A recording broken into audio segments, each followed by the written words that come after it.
Hello, welcome to the video.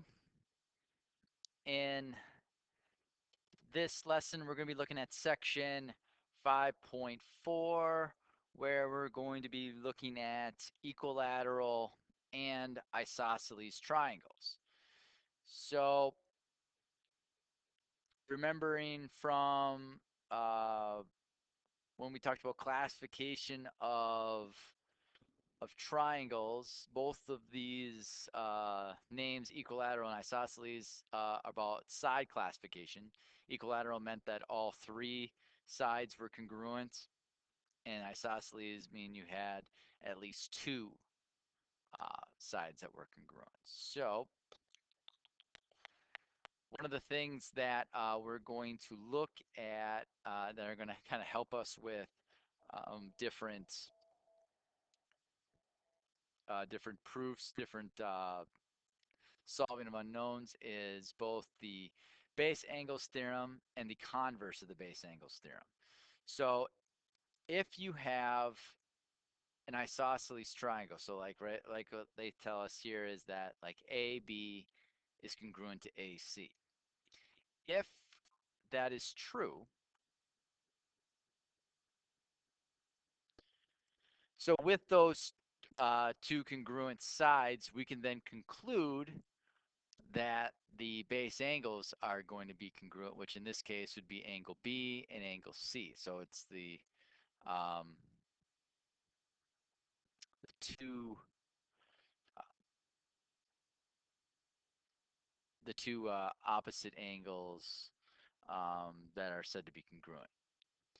The converse of that is just saying things in reverse. So if you know you have two congruent angles, you know that these sides are going to be congruent. So it just kind of depends on what information they give you, and then you can apply one theorem or the other to help you solve it. So, for example, in this particular one, they're telling you that you have triangle DEF.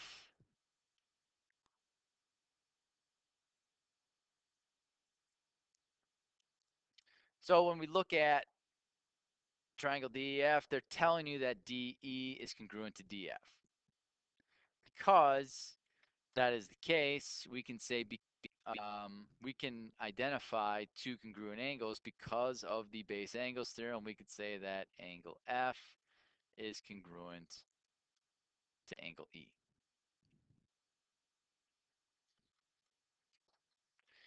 Here, they're asking us to copy and complete the statement. So here it says if HG is congruent to HK, then, well, because using the base angles theorem, we could say that these two angles would be congruent. So we can then say angle HGK would be congruent to angle HKG.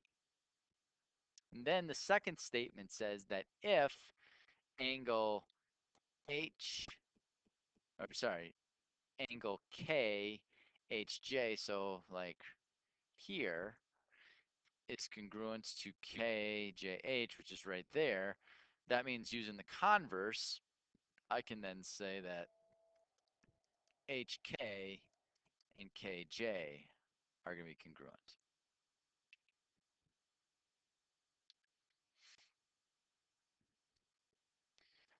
This is kind of talking about, like, this is a little bit of an extension of the base angles theorem and the converse of the base angles theorem.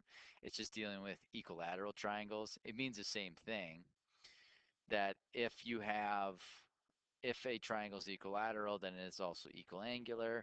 If a triangle is equiangular, then it is also equilateral.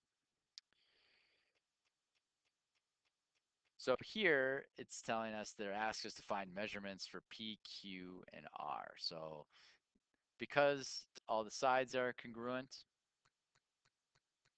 I know that all the angles are going to be congruent, all right?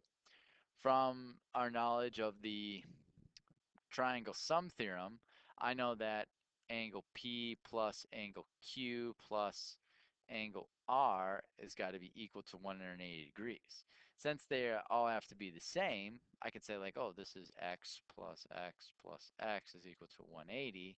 So 3x equals 180. That means x equals 60. So that means that angle P, Q, and R are all going to be equal to 60 degrees. Here it says find the length of ST, which is right here. Because all the angles are congruent, I know that the sides are going to be congruent as well. And since TU is 5, ST is also going to be 5. Here, they're asking us to find the values of x and y in the diagram. So looking at, first I'm going to look at this triangle KLN, which is, they showed that all of the angles are equal, which means in that case that all of these sides are equal using the Converse, the base angles theorem. So since those are the same angle, that means I can tell you that y is 4. All right, here they say that this angle here and this angle here are congruent, so that means that this angle, this side here and this side here are also congruent. Well, since this and this are the same, that means that they're going to be equal to 4. So I can say that 4 is equal to x plus 1, which when I find x is going to be 3. So x is 3 and y is 4 um, allows us to make the conclusion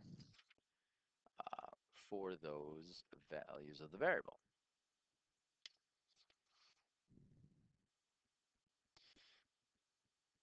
Last thing we have here, it says in the lifeguard tower, they're telling you that PS is congruent to QR, so PS is congruent to QR, and they're saying that angle QPS, so QPS, so like this right here, is the same as PQR, so like this right here.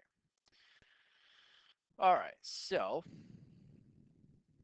with that being said, they want you to explain how to prove that triangle QPS is congruent to triangle PQR. So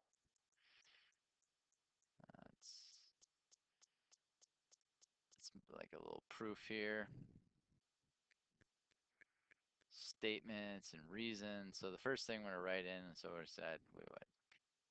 PS is congruent to QR. We also know that angle QPS is congruent to angle PQR. That was given to us. All right, so second thing that we can notice is PQ is part of both triangles. So I could say that PQ is congruent to PQ because of the reflexive property. And then, so whatever this is here, that's the same, that's the same. There's an angle that's congruent in between them. I have enough information to say that triangle QPS is congruent to triangle PQR because of side angle side. So from the previous lessons that we've had that prove that those triangles were congruent. Here they're asking to explain why PQT, so PQT is right here. They want to know why, um, explain why that is an isosceles triangle. Well, if you look at from the first example, we know that angle 1 and angle 2 are congruent because of corresponding parts of the triangles are congruent. And we can then conclude that because angle 1 and angle 2 are congruent using the base angles theorem, or the converse of the base angles theorem, I can say that those sides are congruent. So that is why we can say that triangle PQT is an isosceles triangle. and that is being able to take a look at equilateral and isosceles triangles. Hope this helps. Till next time.